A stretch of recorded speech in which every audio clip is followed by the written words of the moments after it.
जिस शख्स ने पाकिस्तान को तकसीम किया, आज बांग्लादेश में उसके मुजस्समों के साथ क्या हुआ। बांग्लादेश की सूरत हाल हमारे लिए सबक से कम नहीं, हमें बांग्लादेश की सूरत हाल से सीखना चाहिए। पाकिस्तान को आज तकसीम की नहीं, यकजहती की ज़रूरत है।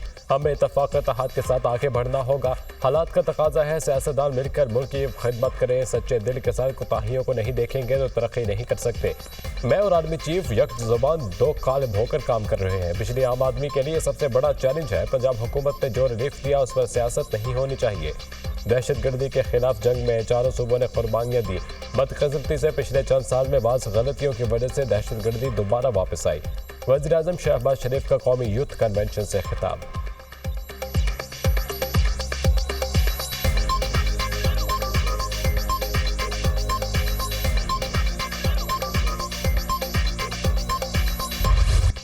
जो पाकिस्तान के डिफ़ॉल्ट का बयानिया बना रहे थे वो आज कहाँ है। पाकिस्तान का मुस्तक़बिल महफूज हाथों में है। अवाम, हुकूमत और फ़ौज के दरमियान मजबूत रिश्ता ही पाकिस्तान की तरक्की का ज़ामन है। रियासत की जिम्मेदारी है अवाम को सोशल मीडिया से पैदा हिजात से दूर रखे। पाकिस्तान का सबसे बड़ा और कीमती असासा नौजवान है। किसी सूरत पाकिस्तान का कीमती सरमाया ज़ाया नहीं होने देंगे। इल्म इंसान को दूसरों से मुमताज़ करता है। हमें उम्मीद का दामन कभी हाथ से नहीं छोड़ना चाहिए। बहैसियत मुसलमान हमें नाउमीदी से मना किया गया है। खैबर पख्तूनख्वा के अवाम 22 साल से फ़ौज के साथ दहशतगर्दी के खिलाफ खड़े हैं। मेरा ईमान है अल्लाह हमें दहशतगर्दी के खिलाफ फतह अता करेगा। Army chief general Asim Munir का तकरीब से खिताब। आर्मी चीफ ने दौरान खिताब कुरानी आयात का हवाला भी दिया। नौजवानों को अल्लामा इकबाल का शेर भी पढ़कर सुनाया।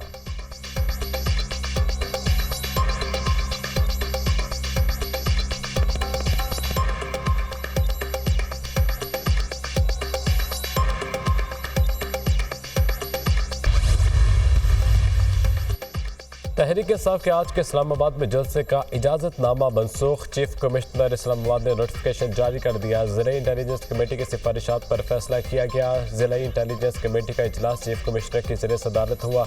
डिप्टी कमिश्नर ने इस्लामाबाद के NOC का जायजा लिया गया। IG इस्लामाबाद ने मुख्तलिफ इवेंट्स के बाद सिक्योरिटी खदशात का इजहार किया। बांग्लादेश क्रिकेट टीम इस्लामाबाद में है। इस हवाले से शदीद सिक्योरिटी तहफ़्फ़ुज़ात हैं। नोटिफिकेशन का मतन।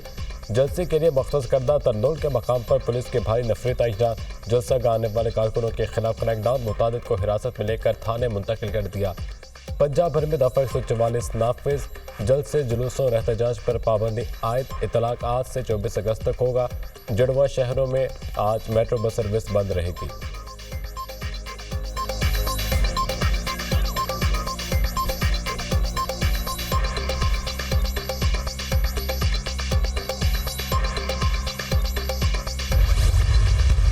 तहरीक इंसाफ तरनोल में जलसा करने के लिए डट गई। हम हर सूरत जलसा करेंगे। मुल्क भर से अवाम तरनोल चौक पहुंचे। अगर ये अदालतों को नहीं मानते तो आज का दिन साबित करेगा ताकत अवाम की है या मैंडेट चोरों की।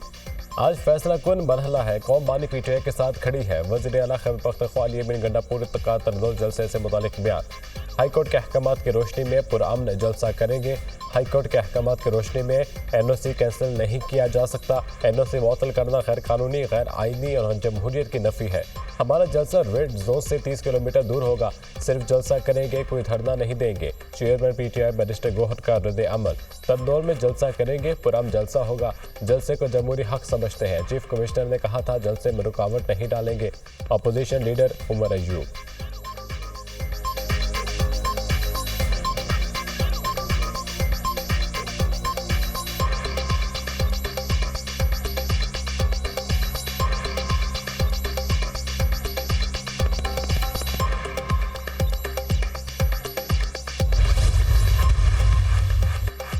इस्लामाबाद में रेड जोन को सील कर दिया गया। वफाकी दारुल हुकूमत के तमाम सरकारी और निजी तालीमी इदारों में आज तातील का ऐलान। स्कूल बंद करने का ऐलान वज़ारत दाखिला की जानिब से किया गया। बच्चों की हिफाजत के पेश नज़र आज स्कूल बंद रखने का फैसला किया गया है।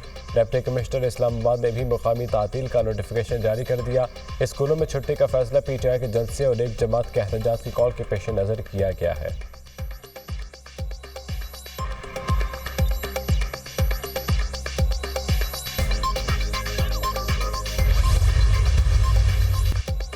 डेमोक्रेट पार्टी कन्वेंशन का दूसरा रोज। साबिक सदर बराक ओबामा का कमला हैरिस की हमायत का ऐलान। कहते हैं कमला हैरिस ट्रंप से बेहतर उम्मीदवार है। अमेरिका को ट्रंप की कोई ज़रूरत नहीं। वोटर ज़्यादा रखें, इलेक्शन में सख्त मुकाबला होगा।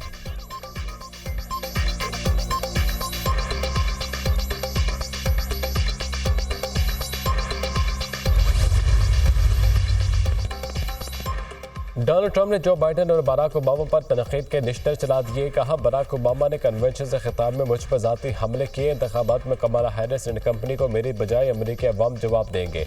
ट्रंप ने जो बाइडेन पर मुलाजमतों में हेरा फेरी का इल्ज़ाम भी आयद कर दिया। बाइडेन ने 8 लाख से ज़ायद मुलाजमतें दी जिनका कोई रिकॉर्ड मौजूद नहीं।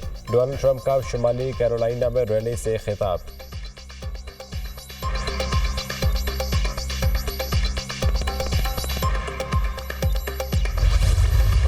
वज़ीर-ए-आज़म को फैज़ हमीद की गिरफ्तारी की वजूहात बारे रिपोर्ट पेश कर दी गई। फैज़ हमीद डिप्टी सुपरिटेंडेंट रियाला जेल के जरिए बानी पीटीआई से राब्ते में थे। फैज़ हमीद डिप्टी सुपरिटेंडेंट जेल से जदीद एंड राइड फ़ोन की बजाय पुराने फीचर फ़ोन से रब्ता करते थे। फैज़ हमीद को 12 अगस्त को गिरफ्तार करके उनसे मज़कूरा फ़ोन भी बरामद किया गया। फैज़ हमीद की गिरफ्तारी के 2 रोज़ बाद deputy superintendent jail Mohammad Akram को पकड़कर उनसे भी उसी साख का फ़ोन बरामद किया गया। डिप्टी सुपरिटेंडेंट जेल से बयान लिया गया, ताहम वो कानूनी तौर पर लापता है। फैज़ हमीद के खिलाफ कोर्ट मार्शल कार्रवाई में गवाह के तौर पर सामने आ सकते हैं। डिप्टी सुपरिटेंडेंट जेल की अहलिया उनके लापता होने के बाद पंजाब हाई कोर्ट पिंडी बेंच से रुजू कर चुकी है। आला सरकारी ज़राए।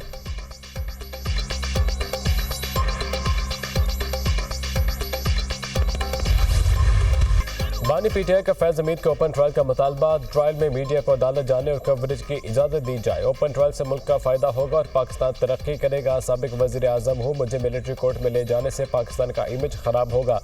फैज़ हमीद से उस वक्त तक रब्ता रहा जब तक वो DGISI और मैं वज़ीर आज़म था। फैज़ हमीद रिटायर हुए तो मेरा उनसे कोई ताल्लुक़ रब्ता रहा ना कोई ताल्लुक़ है। फैज़ हमीद रिटायरमेंट के बाद मुझे क्या फ़ायदा पहुँचा सकता था। फैज़ हमीद और मेरा मामला फ़ौज का अंदरूनी मसला नहीं, नोबई नेशनल सिक्योरिटी नहीं, लोकल इशू है। बानी पीटीआई के अडियाला जेल में सहाफ़ियों से गैर रस्मी गुफ्तगू। बानी चेयरमैन कौन होते हैं बताने वाले। फैज़ हमीद का ट्रायल ओपन कोर्ट में होगा या नहीं। अगर बानी चेयरमैन का इस मामले में ट्रायल हुआ तो तसल्ली रखें, ओपन ही होगा। पूरी दुनिया को पता चलेगा बानी चेयरमैन क्या करते और कराते रहे। सिक्योरिटी ज़राए।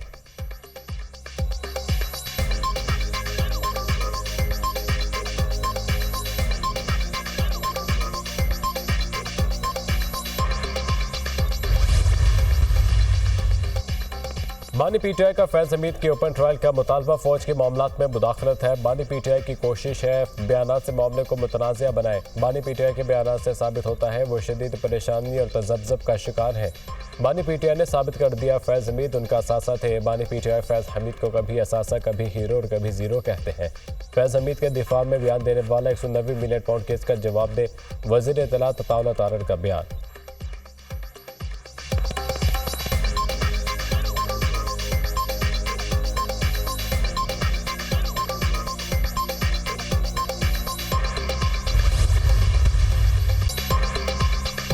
पंजाब की तरक्की देखकर लोगों की दौड़ें लगी हुई है। पंजाब हर मामले में लीड कर रहा है। नॉन स्टॉप रोजाना 16 घंटे काम करती हूँ, ना खुद आराम से बैठती हूँ ना अपनी टीम को बैठने देती हूँ।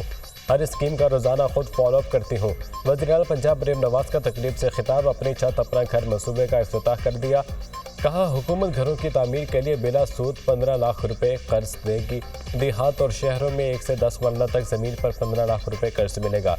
कर्ज की अक़सात 7 साल में अदा करना होगी। पहले 3 माह कोई किस्त नहीं होगी। 15 लाख कर्ज की किस्त 14,000 रुपये माहाना होगी।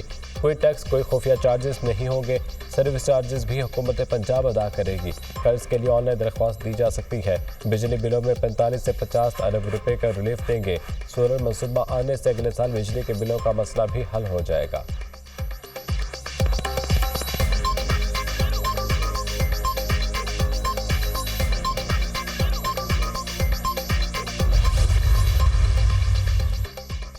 लफ्ज़ जंग के बाद मुराद अली शाह का मफाहमाना अंदाज। हम बड़े दिल के लोग हैं, कोई तनाज़ा खड़ा नहीं करना चाहते, हमने पाकिस्तान के लिए काम करना है। कराची की 25 मिलीमीटर और लाहौर की 150 मिलीमीटर बारिश बराबर है। बिजली का मसला बहुत संगीन है। सबसे सस्ती बिजली थर कोल पावर प्लांट से बन रही है। थर का कोयला पूरे पाकिस्तान के लिए सस्ती बिजली बना सकता है। बिजली की खपत को बढ़ाना होगा। सेहत के शोबे में बेहतरी के लिए इक़दाम किए हैं। अस्पतालों की हालत बेहतर करना बिलावल भुट्टो का विजन था। साइबर नाइफ मशीन पाकिस्तान के किसी अस्पताल में नहीं। वज़ीर आला सिंध मुराद अली शाह की सहाफ़ियों से गुफ्तगू।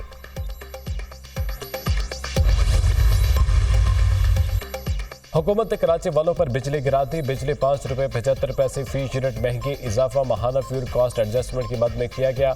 मई के लिए बिजली 2 रुपये 59 पैसे, जून के लिए 3 रुपये 16 पैसे महंगी की गई। सारिफीन से वसूली अक्टूबर और नवंबर के बिलों में की जाएगी। लाइफलाइन और इलेक्ट्रिक व्हीकल सारिफीन पर इतलाक नहीं होगा। रैपर अथॉरिटी ने तफसीली फैसला जारी कर दिया।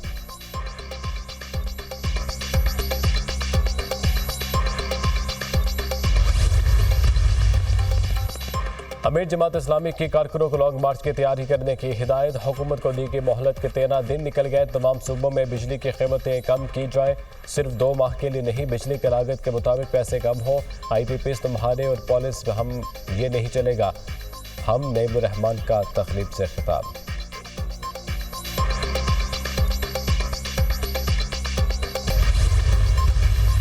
ईरान के शहर यज़्द में ज़ायरीन की बस को खौफनाक हादसा। 35 पाकिस्तानी शहरी जाम भाग, 15 ज़ायरीन जख्मी हो गए। मुतअद्दिद अफराद की हालत तशवीशनाक। बस में 53 मुसाफिर सफार थे। बेशतर का ताल्लुक लाड़काना और घोटकी से है। ब्रेक फेल होने से बस उलट गई, जिसके बाद आग लग गई।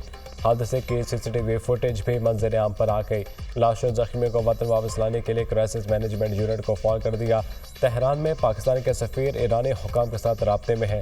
तर्जुमान दफ्तर खारजा सदर ममलिकत आसिफ जरदारी का ईरान में कीमती जानों के ज़िया पर इजहार अफसोस। वजारत खारजा को मैयतें पाकिस्तान लाने और जख्मियों को बरवक्त इमदाद पहुँचाने की हिदायत। वज़ीर आला सिंध मुराद अली शाह और chairman Peoples Party Bilawal Bhutto का पाकिस्तानी ज़ायरीन के जाम भाग होने पर गहरे रंज का इजहार। वज़ीर आला पंजाब मरीम नवाज का सोगवार ख़ानदानों से हमदर्दी और ताज़ियत का इजहार।